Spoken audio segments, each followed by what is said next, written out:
Welcome to Self Love Challenge Day number 2. আৰু আজিৰ দিনটোৰ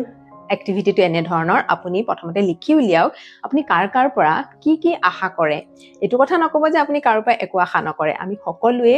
আশা ৰাখো আৰু আমি বহুত মানুহৰ পৰা আশা নাৰাখো আমাৰ কেৱল ঘনিষ্ঠ মানুহখিনিৰ পৰাহে আমি কিছুমান আশা ৰাখো তেনেকে মা দেউতা ভাই ভনী ককাই ভাই